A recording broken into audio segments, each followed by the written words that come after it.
All right, sir! You know, there's a lot to love about Brian, besides how much he teaches us and informs us about the issues that are current. One of the things that I appreciate as someone who in the future will be adopting my children is the fact that Brian started Brian's Kids and has been responsible for facilitating the adoption of hundreds of kids, and he's an adoptive dad himself. So he's a good man, a great American, a patriot. Ladies and gentlemen, Mr. Brian Sussman.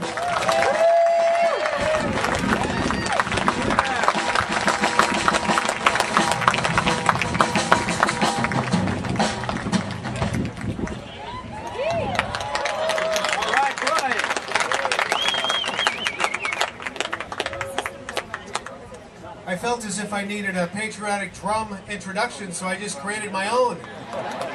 Thank you all very much. Can you hear me okay? Yeah. Excellent. I have been so pumped up. Again, just getting to meet so many of you.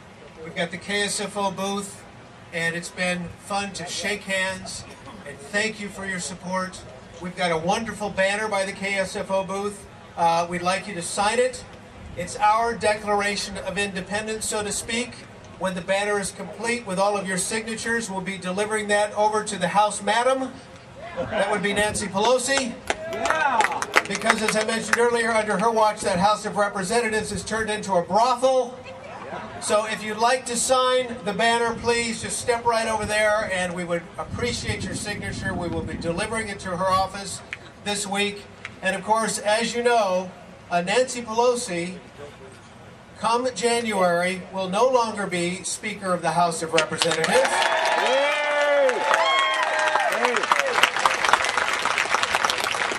Now, the sad thing is, if you live in San Francisco, following her resignation, which will take place in the first quarter of 2011, and I say this because, one, it comes on good rumor, but two, this is usually what happens. When a speaker loses their speakership, generally speaking, they end up retiring the next quarter. So Nancy Pelosi will retire. The bad news is, for those of you who live in San Francisco, she will run for mayor, and she will win the mayorship because it's in her DNA. Her dad was the mayor of Baltimore, and this is another way for her to continue her power.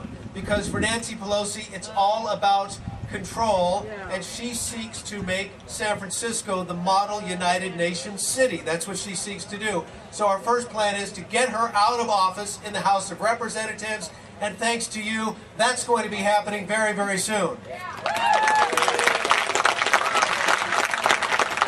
Thanks also to you who are supporting David Harmer.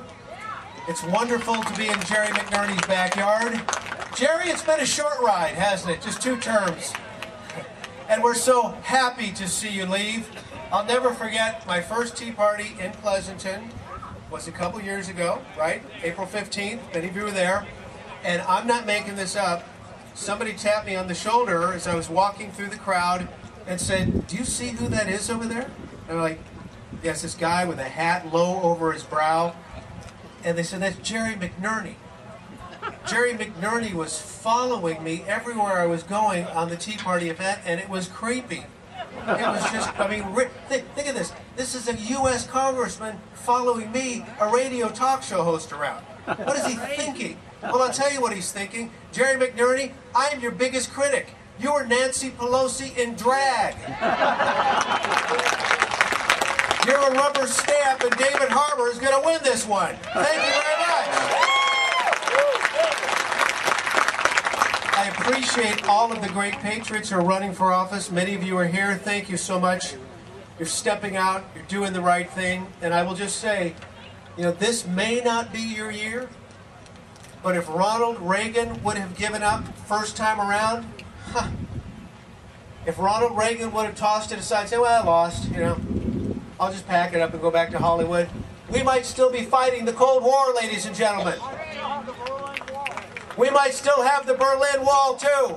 And I will tell you something, if Ronald Reagan hadn't given up, there are, and I've met scores of you today, from the former Soviet Union, who chose the United States of America to be your new home. You are here amongst us right now. You are great Americans. Thank you for your support. Had it not been for Ronald Reagan, those people would not be here right now. Don't give up. Don't give up, candidates. Don't give up.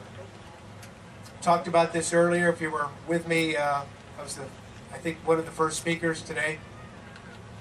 But it's this patriotic spirit of 1776 that is sweeping this nation right now. The liberals don't know what to do with it. I was out speaking to that gaggle of goons who are the protesters, and it was just pathetic to listen to these people. And I'll put together a YouTube video and you'll be able to see it, and I'll talk about it on KSFO.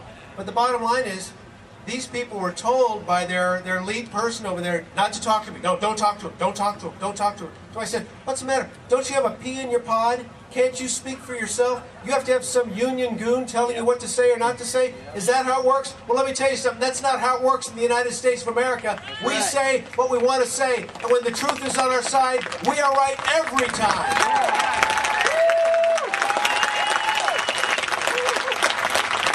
1776. Our founders said it was self-evident that we have been endowed by our Creator. I know that's a very tough word for Barack Hussein Obama to say.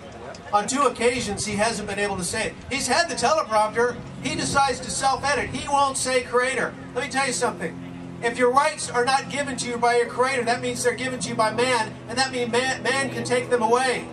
In the United States of America, our founders said it is self-evident. We have been endowed by our Creator with rights, which include life, liberty, and the pursuit of happiness. The pursuit of happiness is the key, ladies and gentlemen.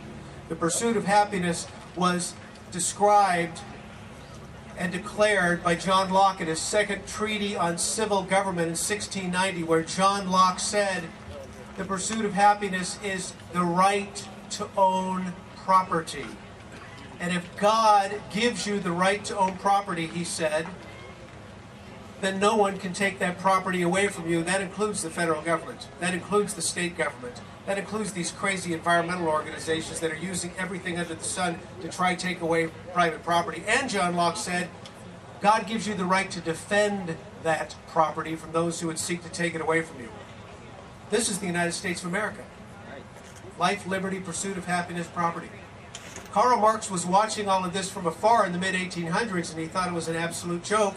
And that's why in his Communist Manifesto he said that the goal of communism can be summed up in one single sentence: the abolition of private property. Now that was 1776, and now we fast forward to 1969, the hippie movement. It's going crazy in this country. Riots in the streets, demonstrations in the streets, the likes of which we've never seen before. The environmental movement born in 1969. The EPA formed in 1970 by a weak-kneed president named Mr. Nixon. Mr. Nixon, with the stroke of a pen, signs into effect an administration called the Environmental Protection Administration. No rule of Congress, no vote of the people, just an executive order. Throw a little bone to the hippies, to the environmentalists, just to quiet them down. Let me tell you something. That Environmental Protection Agency has become everything Karl Marx dreamed of in this country. It has been the number one usurper of private property in this great land. It's a rogue agency. It's out of control. That's why I talk about it so fervently on the radio.